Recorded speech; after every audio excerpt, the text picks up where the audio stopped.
네, 하나님 말씀 함께 보시겠습니다.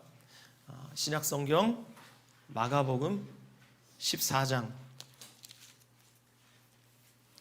신약 성경 마가복음 14장 12절부터 26절 말씀입니다.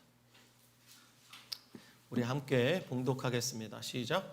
무교절의 첫날 곧 유월절 양 잡는 날에 제자들이 예수께 여짜오되 우리가 어디로 가서 선생님께서 유월절 음식을 잡수시게 준비하기를 원하시나이까 하매 예수께서 제자 중에 둘을 보내시며 이르시되 성내로 들어가라. 그리하면 물 한 동이를 가지고 가는 사람을 만나리니 그를 따라가서 어디든지 그가 들어가는 그 집 주인에게 이르되 선생님의 말씀이 내가 내 제자들과 함께 유월절 음식을 먹을 나의 객실이 어디 있느냐 하시더라 하라.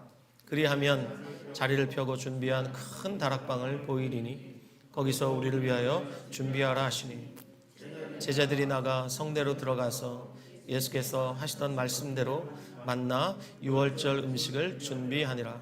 저물매 그 12를 데리시고 가서 다 앉아 먹을 때 예수께서 이르시되 내가 진실로 너희에게 이르노니 너희 중에 한 사람 곧 나와 함께 먹는 자가 나를 팔리라 하신대 그들이 근심하며 하나씩 나는 아니지요 하고 말하기 시작하니 그들에게 이르시되 12 중에 하나 곧 나와 함께 그릇에 손을 넣는 자니라.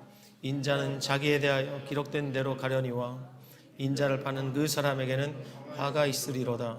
그 사람은 차라리 나지 아니하였더라면 자기에게 좋을 뻔하였느니라 하시니라. 그들이 먹을 때 예수께서 떡을 가지사 축복하시고 떼어 제자들에게 주시며 이르시되 받으라 이것은 내 몸이니라 하시고 또 잔을 가지사 감사기도 하시고 그들에게 주시니 다 이를 마시매 이르시되 이것은 많은 사람을 위하여 흘리는 나의 피 곧 언약의 피니라. 진실로 너희에게 이르노니 내가 포도나무에서 난 것을 하나님 나라에서 새 것으로 마시기 난까지 다시 마시지 아니하리라 하시니라. 이에 그들이 찬미하고 감람산으로 가니라. 아멘. 네, 오늘 저는 여러분과 함께 방금 봉독한 이 말씀을 중심으로 마가복음 60번째 메시지 예수를 먹고 예수를 마시라. 예수를 먹고 예수를 마시라. 이와 같은 제목으로 하나님의 은혜의 복음 증거하도록 하겠습니다. 자, 오늘의 본문은 이른바 최후의 만찬으로 잘 알려져 있는 이야기입니다. 자, 오늘 본문 12절부터 16절은 최후의 만찬을 준비하는 과정을 기록하고 있고 이제 17절부터 최후의 만찬 자리에서 일어났던 일들을 기록하고 있습니다. 그런데 예수님과 제자들이 먹었던 이 유월절 식사, 즉 최후의 만찬은 예수님께서 잡히시기 전에 간절히 원하셨던 식사였다는 것을 알 수가 있습니다. 누가복음 22장을 보면 예수님께서 얼마나 이 식사를 간절히 원하셨는가 이렇게 기록하고 있습니다. 제가 누가복음 22장 15절을 세 번역으로 읽어드리겠습니다. 예수께서 그들에게 말씀하셨다. 내가 고난을 당하기 전에 너희와 함께 이 유월절 음식을 먹기를 참으로 간절히 바랐다. 예수님께서 얼마나 원하셨던 시간이 다가왔는지 모릅니다. 여러분, 유월절은 이스라엘 백성이 애굽에서 해방되던 날을 기념하는 절기입니다. 유대인의 3대 절기 가운데 하나인데 우리로 치면 광복절에 해당하는 축제입니다. 기쁨의 축제예요. 잔치예요, 잔치. 이 유월절 하이라이트는 유월절 식사였는데 이 식사는 해질 때부터 자정까지 약 6시간 정도 아주 길게 먹었습니다. 한국 사람처럼 밥을 빨리 먹는 민족도 드물죠. 우리는 6시간이 뭐예요? 10분이면 다 먹어버리죠. 아무리 뜨거운 뚝배기도 한국 사람한테 걸리면 10분이 걸리지 않습니다. 10분이면 그냥 바닥을 다, 우리는 완뚝이라 그러죠. 완뽕이라 그러고 바닥 뜨거운 국물을 그냥 바닥까지 들이키는 민족. 외국 분들이 보면 한국 사람들 아주 기겁을 한다 그래요. 그 뜨거운 걸 후후 불어가면서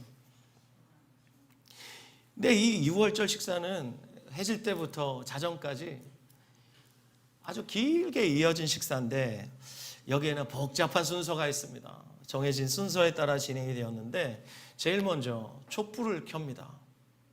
촛불을 켠다는 것은 이제 해가 지고 밤이 되었다는 거죠. 시간이 바뀌었다는 겁니다. 어둠에서 빛으로 나아간다는 그런 뜻이 있습니다. 그래서 초에 불을 켭니다. 보통 각 가정의 어머니가 이 역할을 맡았다고 하죠. 이렇게 촛불을 켜면서 유월절 식사가 시작되는데 몇 가지 기본 메뉴가 있습니다. 첫 번째, 무교병을 먹습니다. 없을 무자에 누룩교자를 써서 누룩을 넣어서 발효시키지 않은 빵을 먹습니다. 우리 성경에는 떡이라고 번역이 되어 있는데 아무튼 출애굽할 때 발효시킬 시간이 없었어요.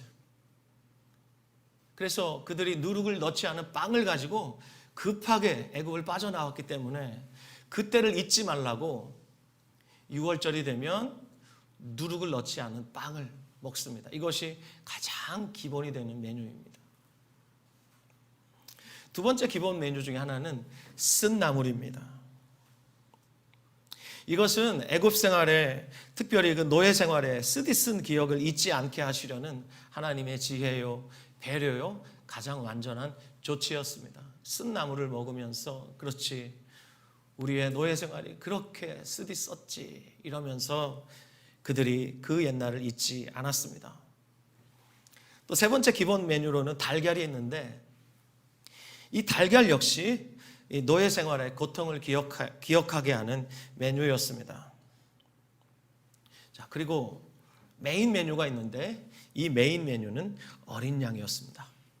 애굽을 탈출하던 그날 밤 하나님의 심판의 천사가 애굽의 모든 장자들을 죽일 때, 애굽의 모든 짐승의 첫 새끼를 죽이실 때, 그때 하나님 백성은 어린 양을 잡아 그 피를 그들이 그 고기를 먹는 그 집 출입문의 좌우 기둥과 그리고 윗 문지방에 바름으로써, 즉 출입문의 프레임에다가 어린 양의 피를 바름으로써 심판의 천사가 넘어갔다, 넘어갈 유자, 넘어갈 월자를 써서 영어로 pass over. 심판의 천사가 넘어갈 동안 하나님의 백성들은 그 안에서 자신들을 위해서 대신 죽은 그 어린 양의 피를 바르고 그 안에서 그 어린 양의 고기를 불에 구워서 먹었습니다. 그래서 6월절 식사에서 이 메인 메뉴는 어린 양입니다. 그리고 또 다른 아주 중요한 메뉴가 있는데 바로 포도주입니다. 여러분, 포도주 하면 보통 기쁨을 상징하죠. 그들이 애굽에서 해방된 기쁨을 상징하는 이 포도주를 마셨는데 특별히 6월절 식사에서는 포도주를 4잔을 마셨어요. 한 번에 4잔을 다 마신 것이 아니라 순서에 따라서 각각의 잔을 마실 때 그 의미가 다 있습니다. 자, 첫 번째 포도주 잔을 따르고 축복문을 낭송했어요. 그리고 첫 잔을 마시죠.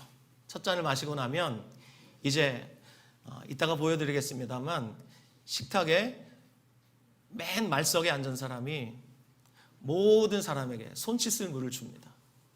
첫 번째 포도주를 마시고 모든 사람들이 물로 손을 씻습니다. 우리 한국 분들은 이 중동의 문화를 처음 접하면 재밌다 이런 생각이 듭니다. 어딜 가든 밥 먹기 전에 반드시 손 씻을 물을 줍니다. 그걸 모르고 그냥 벌컥벌컥 마시는 분이 계시는데 그러면 안 되고요. 저기 아프리카 오지에 가도 밥 먹기 전에는 반드시 손 씻을 물을 줍니다. 그리고 초대하신 분들이 물주전자를 가져와서 우리 보는 앞에서 손에다가 물을 부어줍니다. 그렇게 씻습니다. 왜냐하면 주변에 먼지도 너무 많고 그렇기 때문에 손을 씻게 합니다. 첫 번째 포도주 잔을 마시고 이들이 손을 씻었는데 이때 여러분 이따가 그림에서 보겠지만 제일 말석에 앉은 사람이 베드로였어요. 베드로가 어쩌다 보니까 제일 말석에 앉았어요. 베드로가 일어나서 사람들에게 손 씻을 물을 줘야 돼요. 그런데 베드로가 지금 말석에 앉아 있으니까 입이 대빨 나와 있어요. 그래서 예수님이 자리에서 벌떡 일어나시죠.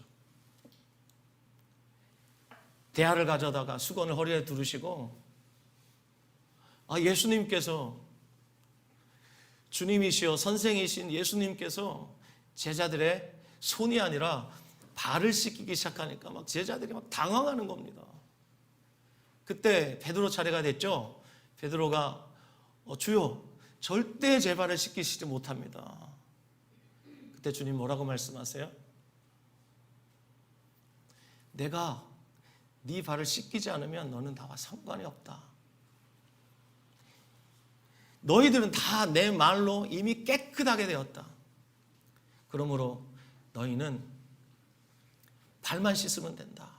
그때 베드로가 받아들이죠. 이렇게 첫 번째 포도주 잔을 마시고 예수님이 제자들의 발을 씻기셨습니다. 자, 그 후로 쓴 나물을 먹었는데, 이 쓴 나물을 어떻게 먹었냐면 소금물에 찍어서 먹었습니다. 여러분 상상을 해보십시오. 아무리 써도 좋은 소스에다 찍어 먹으면 먹을만 하죠. 그런데 쓴 나물을 소금물에다가 찍어서 먹습니다. 이것이 첫 번째 포도주 잔을 마실 때 하는 세레모니였습니다. 자, 두 번째 포도주 잔이 이제 준비되는데, 준비되기 전에 그 만찬의 자리에서 나이가 가장 어린 사람이 몇 가지 질문을 합니다. 어떤 가정에서 유월절 식사를 한다고 생각해 보세요. 그러면 그 집에서 제일 어린 애가, 예를 들면 우리 준용 집사님 세 자녀가 있잖아요. 그럼 제일 어린 윤서가 몇 가지 질문을 하는 거예요. 첫 번째 질문이 뭐냐? 왜 이 밤에 우리가 무교병을 먹어요? 이렇게 물어보는 거예요. 왜 우리가 쓴나물을 먹어요? 이렇게 물어보고요. 그리고 왜 이 쓴나물을 소금물에 찍어서 먹어요? 이런 질문들을 하는 거예요. 그러면 아버지가 아마 가장 연장자일 거예요. 그러면 유월절 식사를 인도하는 그 아버지 혹은 리더가 그 어린아이의 질문을 받아서 출애굽의 역사를 상세하게 가르치기 시작하는 거예요. 그래서 이 식탁의 자리가 교육의 자리가 되는 거예요. 그렇게 하고 이제 두 번째 포도주 잔을 마시는데, 이 잔을 그냥 한 번에 원샷 하지 않고 애굽에 내렸던 10가지 재앙을 한 가지 차례차례 설명을 합니다. 그러면 약간을 입에 머금고 뱉습니다. 이렇게 10번을 머금고 뱉고 이 과정을 거치고 두 번째 잔에 포도주가 조금 남아있을 거 아니에요. 그걸 마시는 거예요. 이것이 두 번째 포도주 잔이에요. 그리고 이어서 무교병을 먹는데, 먹기 전 축복문이 낭송이 됩니다. 자, 이때 예수님께서 무교병을 손에 들고 그 무교병을 떼시죠. 뗀다는 말, 우리말로 뗀다 이렇게 번역되어 있는데 부순다는 뜻입니다. 찢죠.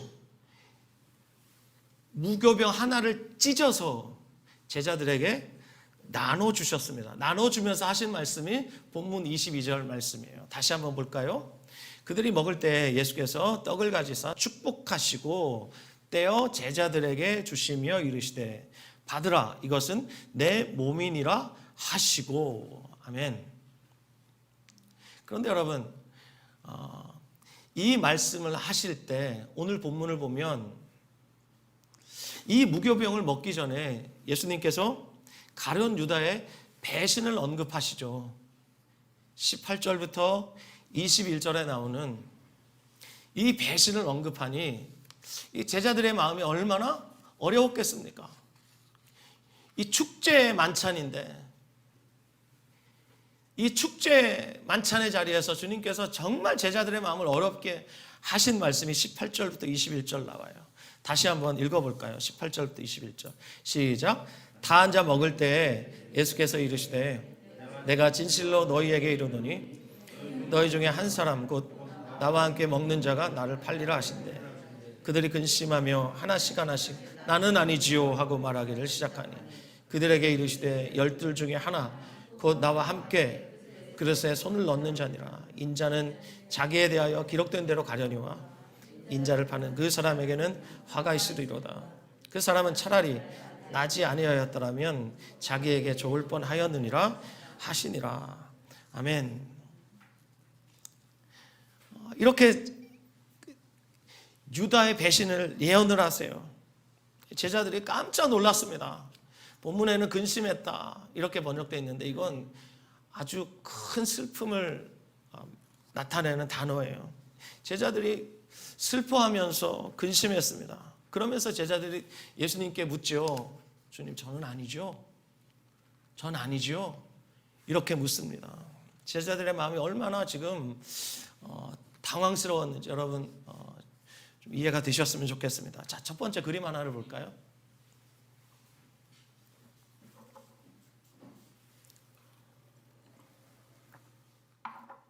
여러분 이 그림, 여러분이 익히 아시는 그림이죠? 레오나르도 디카프리오가 아니라 레오나르도 다빈치가 그린 아마 예수님의 그림 중에서 가장 유명한 그림일 겁니다. 최후의 만찬이라는 제목이 붙어있는 그림입니다. 이 그림 때문에 다빈치 코드라는 음모론이 나왔어요. 그런데 예수님 당시 예수님과 제자들은 이렇게 일자 모양의 테이블에서 먹지를 않았습니다. 그리고 예수님과 제자들은 의자에 앉아서 식사하지 않았어요. 오늘 본문 18절에 다 앉아 먹을 때 이렇게 번역되어 있죠. 여기 앉아라고 번역된 이 단어는 비스듬히 누워있는 자세를 가리키는 거예요. 테이블에 이렇게 앉아가지고 먹지 않았어요. 그러니까 다빈치 코드라는 음모론은 이 그림에서 나온 것인데 이 그림 자체가 틀렸어요. 그렇기 때문에 다빈치 코드라는 음모론 자체가 말이 안 되는 거예요. 자, 그렇다면 예수님과 제자들은 어떻게 식사했을까요? 여러분, 두 번째 그림 한번 보시겠습니다. 네, 이렇게 식사했습니다.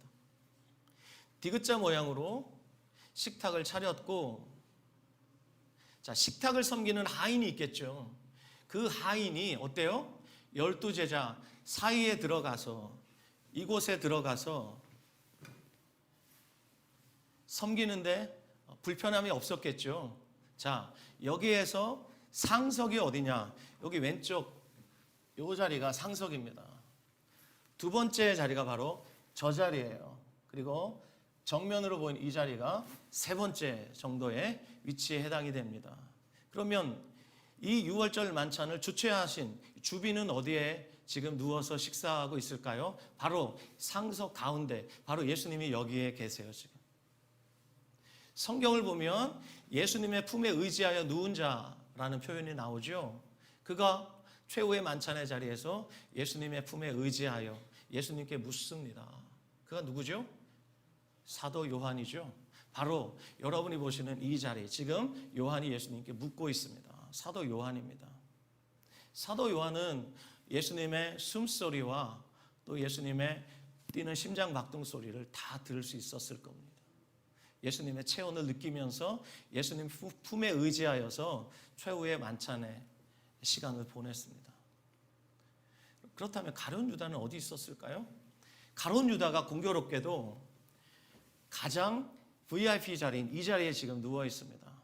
그렇다면 요한이 예수님의 품에 의지했듯이 예수님 역시 가룟 유다의 품에 슬쩍슬쩍 기대면서 식사를 하셨을 거예요.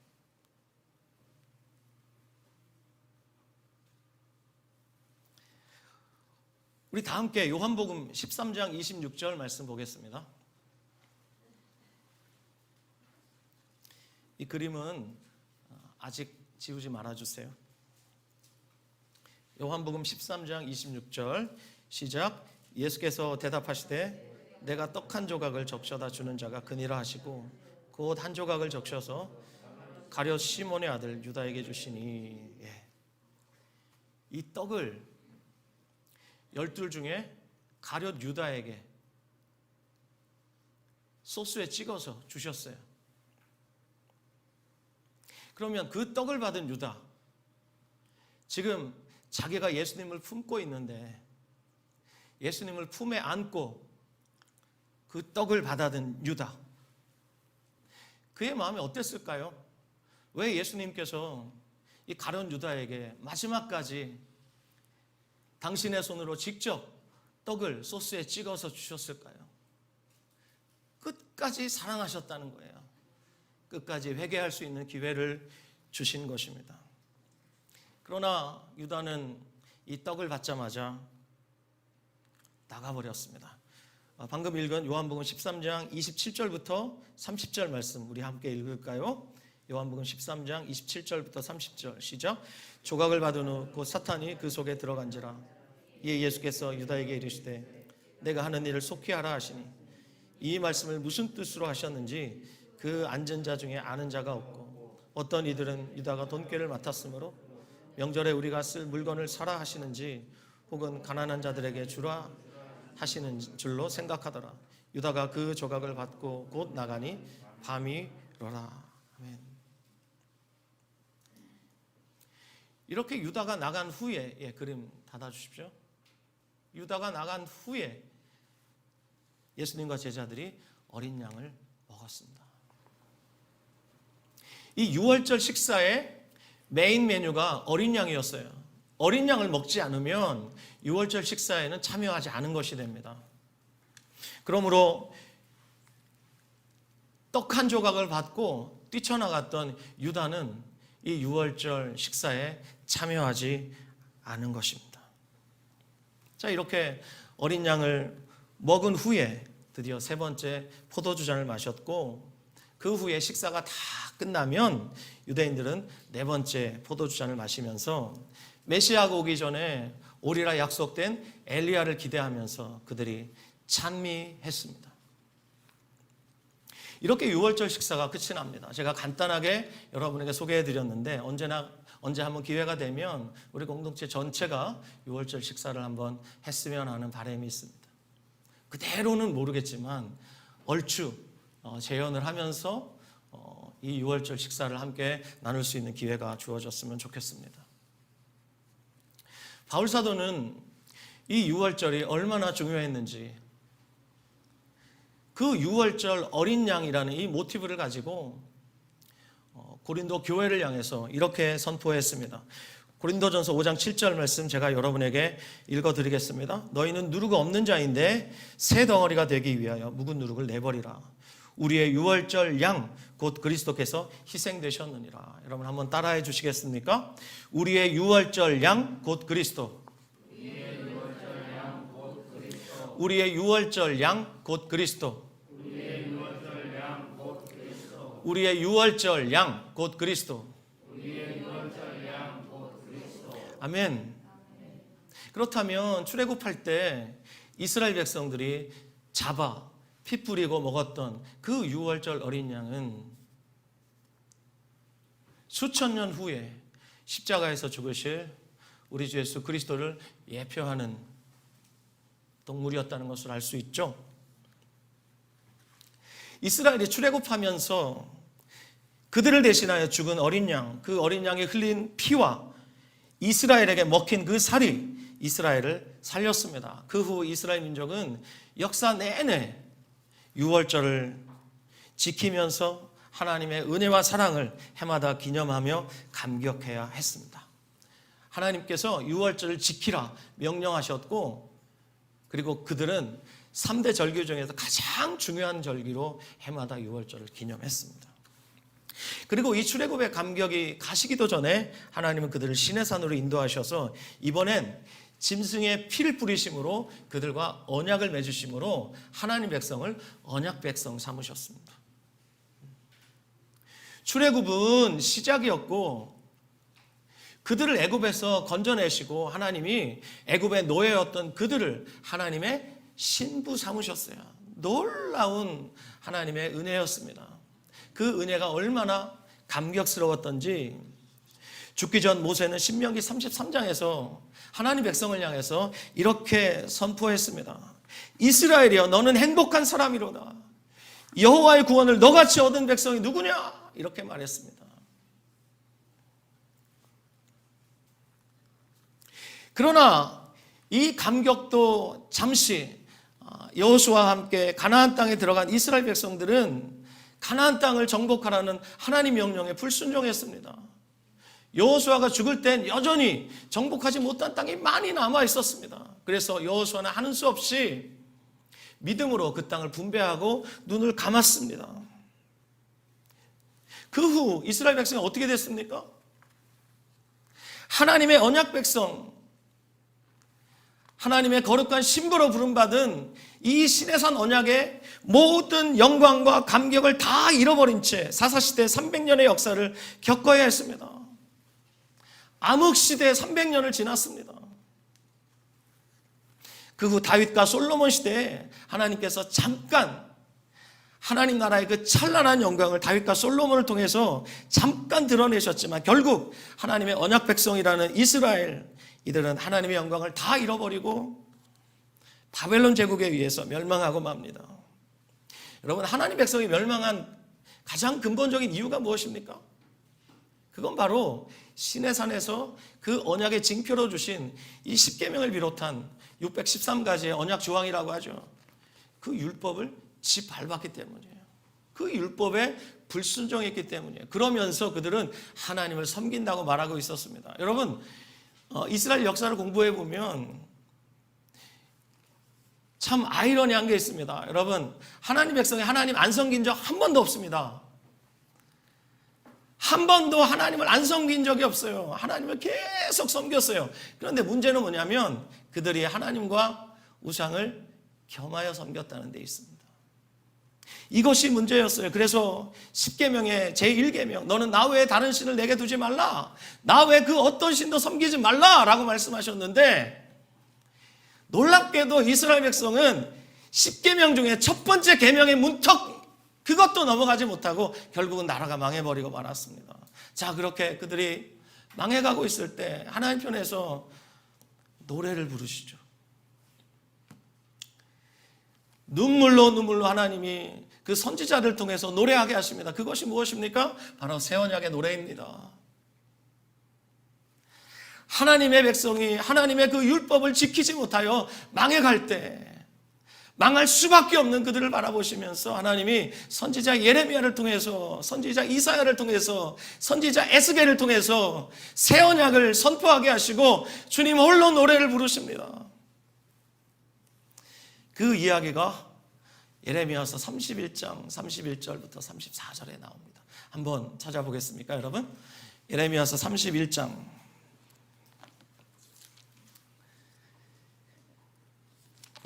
31절부터 34절 말씀입니다.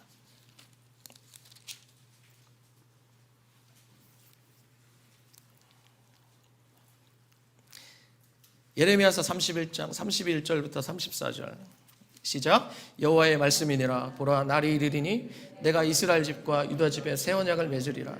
이 언약은 내가 그들의 조상들의 손을 잡고 애굽 땅에서 인도하여 내던 날에 맺은 것과 같이 아니할 것은 내가 그들의 남편이 되었어도 그들이 내 언약을 깨뜨렸습니다.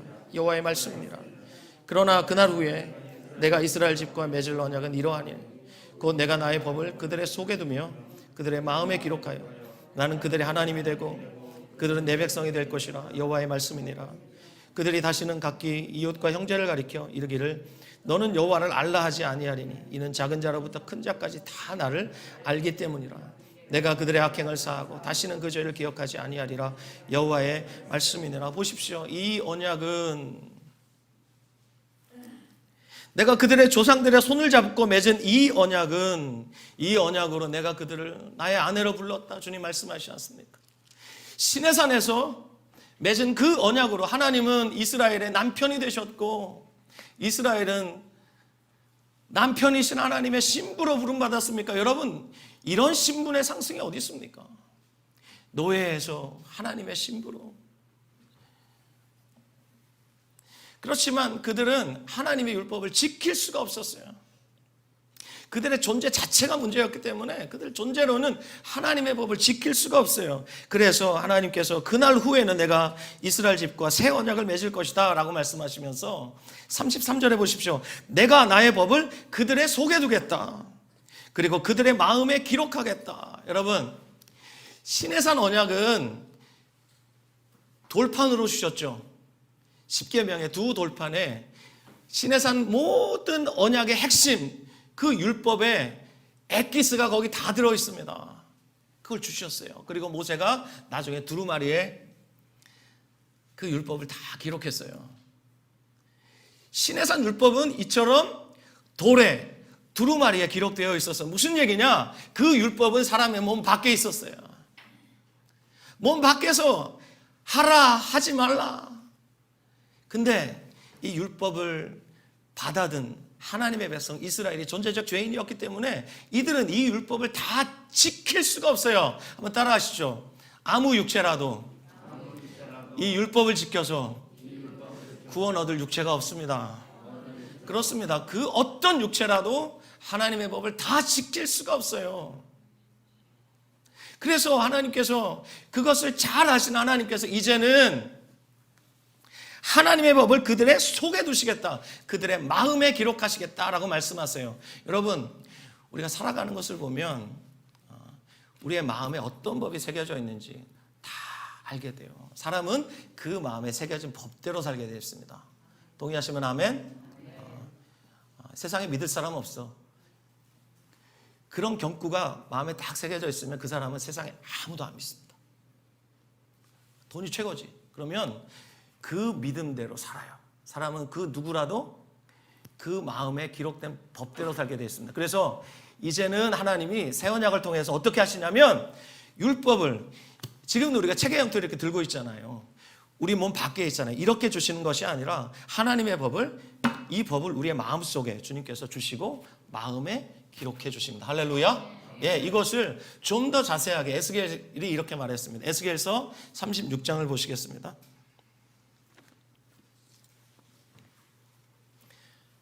에스겔서 36장 25절부터 28절입니다. 에스겔서 36장 25절부터 28절입니다. 같이 읽겠습니다. 시작.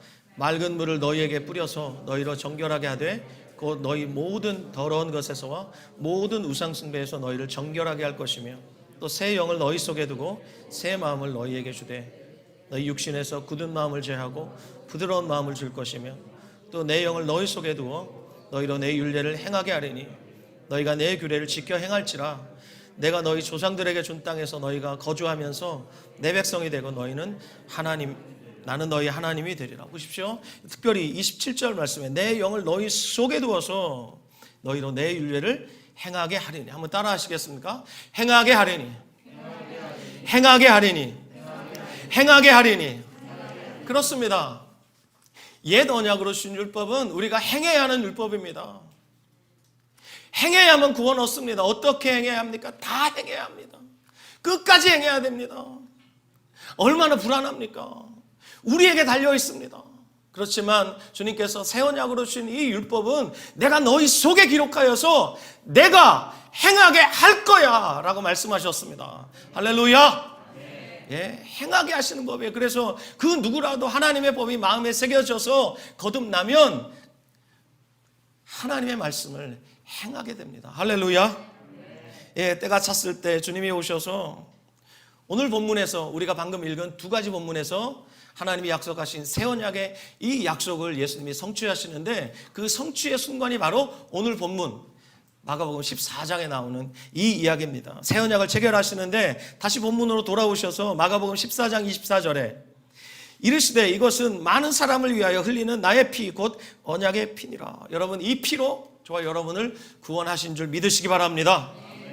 예, 베드로전서 1장 2절을 보면 하나님이 우리를 왜 택하셨냐?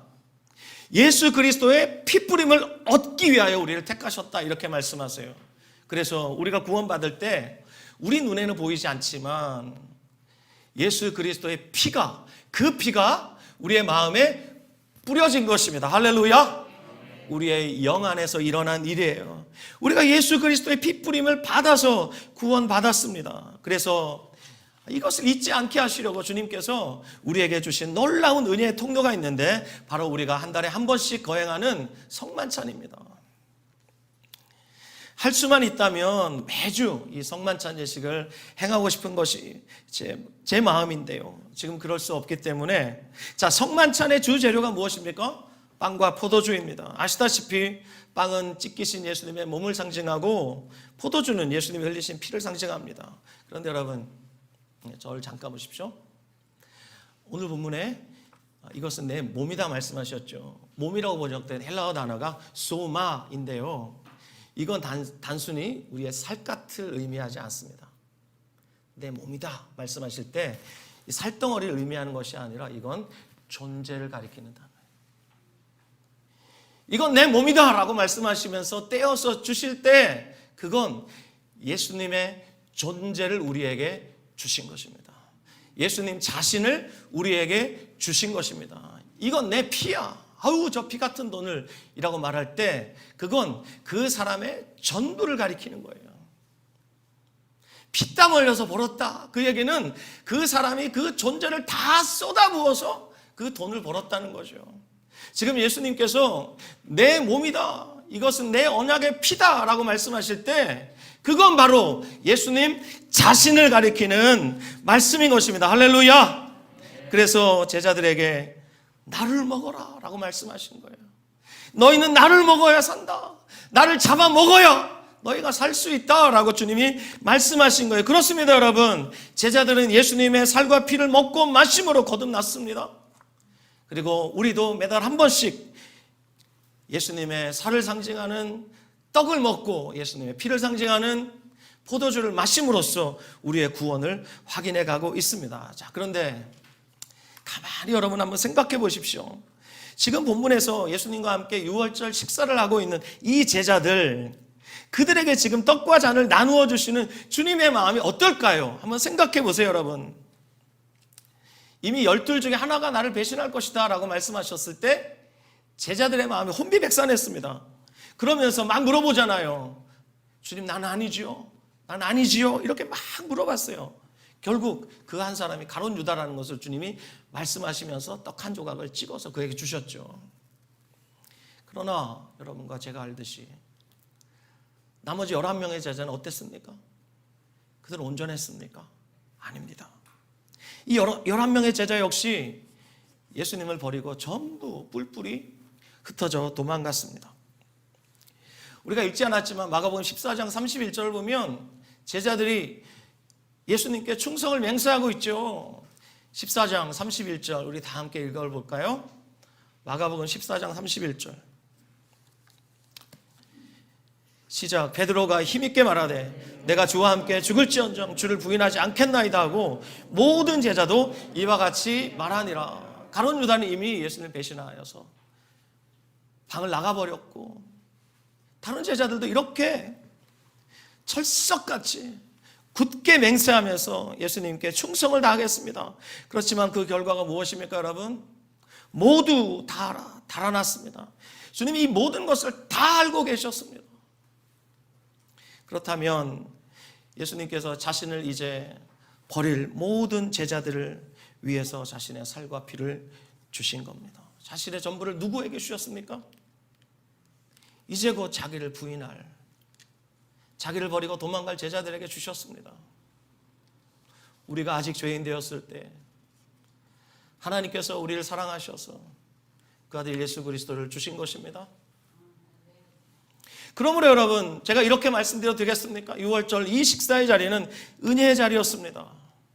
은혜의 자리였어요. 처음 그들을 사도로 부르셨을 때 그들에게 사도가 될 만한 대단한 자격이 있었습니까? 아닙니다. 그들은 대부분 갈릴리의 어부들이었고 손가락질 받는 세리들이었고 무슨 자격이 있어서 그들이 사도가 된 것이 아닙니다. 오직 하나님께서 그들을 부르셨기 때문에 그들이 사도가 된 것입니다. 예수님이 갈릴리 바닷가에서 그들을 제자로 부르셨을 때 그때로부터 오늘 본문에서 예수님과 함께 마지막 유월절 식사의 자리에 이르기까지 그 모든 여정이 은혜였고, 예수님과 먹었던 마지막 식탁 역시 은혜의 식탁이었습니다. 우리가 매달 행하고 있는 이 성만찬의 자리 역시 은혜의 자리입니다. 이 자리에서 매번 우리는 예수님의 몸을 먹고 예수님의 피를 마십니다. 왜요? 그래야 우리가 살기 때문입니다. 예수님께서 제자들에게 나 잡아먹고 너희 살아라 라고 말씀하신 것처럼 이 시대를 살아가고 있는 저와 여러분, 우리 안에 주님이 살아계시면서 우리에게도 동일하게 말씀하시는 겁니다. 나 잡아먹고 그래야 너희가 살 수 있다라고 주님이 말씀하시는 거예요. 그것이 바로 성만찬의 은혜인 것입니다. 예수님이 성만찬을 제정해 주신 것을 우리 교회는 매달 지키고 있는데, 제가 성만찬 할 때마다 여러분과 함께 낭송하는 본문이 있습니다. 여러분 아시죠? 요한복음 6장 말씀 찾아 읽겠습니다. 여러분 조금만 더 힘을 내주시기 바랍니다. 요한복음 6장 53절부터 57절 말씀입니다.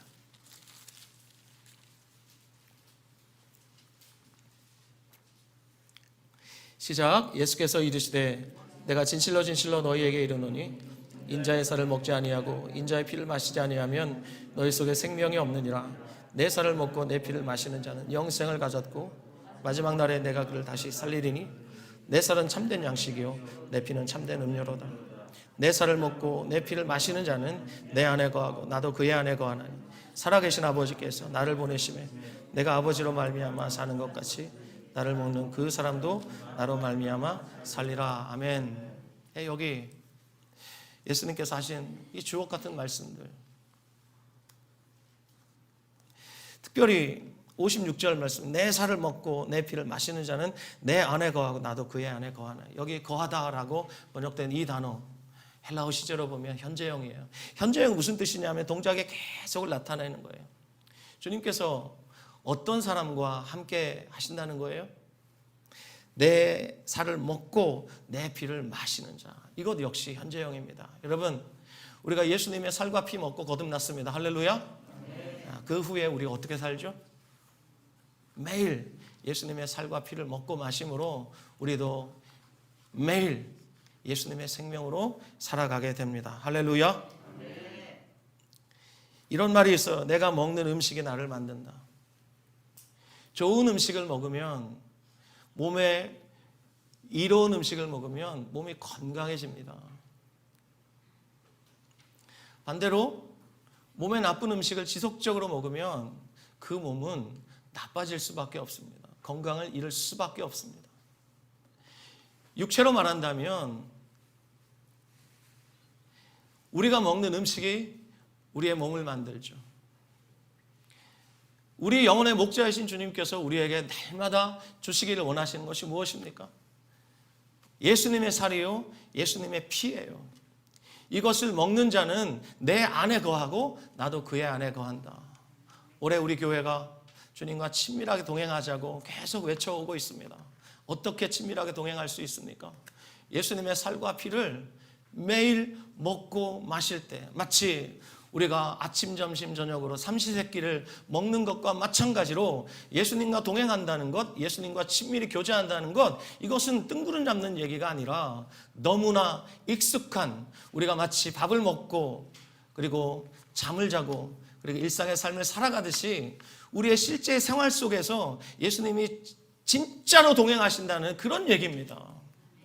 그래서 예수님의 살과 피를 먹고 마시는 자는, 즉 예수를 먹고 예수를 마시는 자는 날마다의 삶에서 주님과 친밀하게 동행하는 이 은혜를 풍성하게 누릴 수 있습니다. 저는 분명히 이 말씀을 믿습니다. 내가 온 것은 양으로 생명을 얻게 하고 더 풍성히 얻게 하려는 것이라. 할렐루야. 예, 때론 우리의 영혼이 굶주려 있을 때 주님께서 찾아오십니다. 계시록의 7교회 중에서 마지막 7번째 교회 라우디게아 교회를 향해서 주님 말씀하시죠. 볼지어다 내가 문 밖에 서서 두드리노니 누구든지 내 음성을 듣고 문을 열면 내가 그에게로 들어가 그로 더불어 먹고 그는 나로 더불어 먹으리라 말씀하셨어요. 불신자가 예수님 영접할 때 주시는 그런 얘기가 아니라 교회를 향해 주시는 말씀이에요.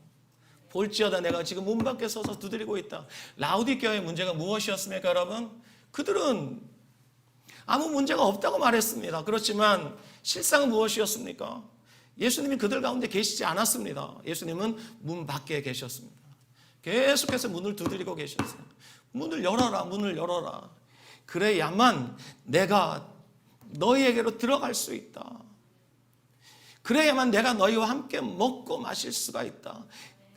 그래야만 너희가 나를 잡아먹고 오늘도 나의 생명으로 마치 꿈틀대는 펄떡펄떡 뛰는 화로처럼 너희가 이 세상을 이기면서 이 세상에서 내가 주는 기쁨과 평안으로 너희가 살아갈 수가 있다. 주님 말씀하시는 거예요. 우리 편에 살 일이 무엇입니까, 여러분? 문을 열어야 돼요.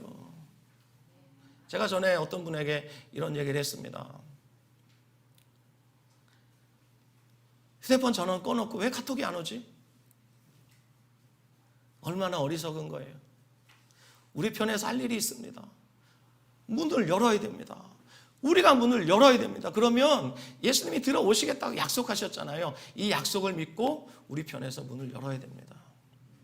하나님이 우리에게 나 잡아먹고 너 살으라고 날마다 주시는 일용할 양식이 있습니다. 그것이 무엇입니까? 이 66권에 기록된 성경입니다. 제가 한번 여러분에게 말씀드린 적이 있을 겁니다. 이 성경은 하나님이 우리에게 보내주신 사랑의 편지라고. 저는 아직도 기억합니다. 제 아들이 군대 갔을 때 매일매일 저희가 우리 아들에게 편지를 썼습니다. 요즘 군대 좋아졌더라고요. 온라인으로 편지를 보내면 한 주간 부모나 뭐 친구나 지인들이 보낸 편지를 이렇게 프린트를 해가지고 종이로 그 훈련병들에게 나눠준대요. 공군 좋은 군대예요.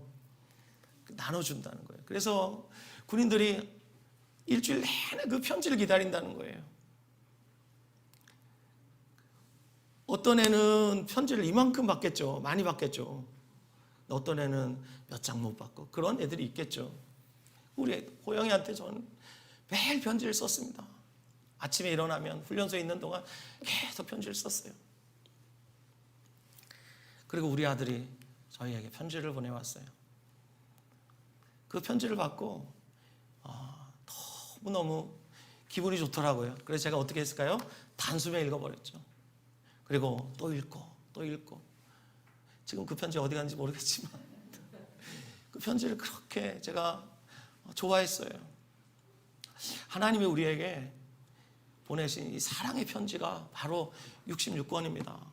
옛날에 종이신문을 제가 읽기 시작할 때 대학생 때 그래도 좀 교양을 내가 갖춰야 되지 않겠냐. 영자신문도 받아보고 그리고 뭐 일간지도 받아보고 그랬는데요. 아침마다 어떤 때는 막 설레는 마음으로 신문을 펴니다. 제일 먼저 펼친 곳이 어디냐면 그 신문 사설 있죠. 논평. 이걸 읽어야지 교양인이 될 수 있어. 그래서 막 읽습니다. 이해도 안 되지만 그냥 읽었습니다. 그리고 제가 좋아하는 스포츠 펴가지고 오늘 내가 좋아하는 팀이 이겼나 이런 걸 막 봅니다. 신문을 기다리는 그 설레임이 있습니다, 여러분. 그런 것처럼 우리들 안에 하나님이 보내신 이 사랑의 편지, 오늘의 일용할 양식 주님이 뭐라고 말씀하실까? 이런 설레임들이 저와 여러분 안에 있기를 바랍니다. 예, 목사인 저도 때로는 이 설레임이 없어요. 없을 때는 어떻게 합니까? 제 마음을 들여다봐요. 왜 마음이 설레지가 않지? 그러면서 하나님 앞에 묻습니다. 주님, 제 마음을 다시 새롭게 해주세요. 제가 하나님의 사랑의 편지를 제가 설레는 마음으로 열게 해주세요. 그래서 제가 엽니다. 열면서 어떤 때는 깊이 묵상하기도 하고 어떤 때는 묵상이 안 돼요. 목사인 저라고 맨날 풍성한 은혜를 받습니다. 그렇지 않습니다. 저도 때로는 메마른 땅을 종일 걸어가는 그런 심정일 때가 있습니다. 그렇지만 그런 간조한 땅을 지나고 때로는 푸른 초장을 지나고 그러면서 주님과 가까이 가는 겁니다. 여러분, 신앙생활은 사건이 아니라 여정입니다. 여러분 꼭 기억하십시오. 우리 신앙생활은 사건이 아니라 여정이에요. 우리의 여정 내내 주님이 우리와 동행하시는데 주님이 저와 여러분을 끝까지 인도하시는 줄 믿으시기 바랍니다. 우리 죽는 날까지 주님이 인도하시고 죽음의 문턱을 넘어서도 주님이 우리의 인도자가 되십니다. 그 주님께서 저와 여러분에게 허락하신 이 66권의 이 사랑의 편지, 우리 편에 살 일이 무엇입니까? 문을 열면 내가 너희에게로 들어가서 너희와 더불어 먹을 거야. 그래서 여러분에게 제가 부탁합니다. 여러분, 예수님의 이름으로 제가 권면합니다. 여러분, 달마다 여러분 문을 여시기 바랍니다. 이렇게 문을 여시면 주님께서 여러분에게 말씀하시고 한 절이라도 여러분에게 실제가 된다면, 여러분 마음에 새겨진다면 여러분들은 하루하루를 감격하며 은혜 가운데 사로잡혀 사실 줄 믿습니다. 네, 이 시간 예수를 먹고 예수를 마시라 6월절 식사의 본문을 여러분과 함께 나누면서 우리 함께 기도해야 하겠습니다.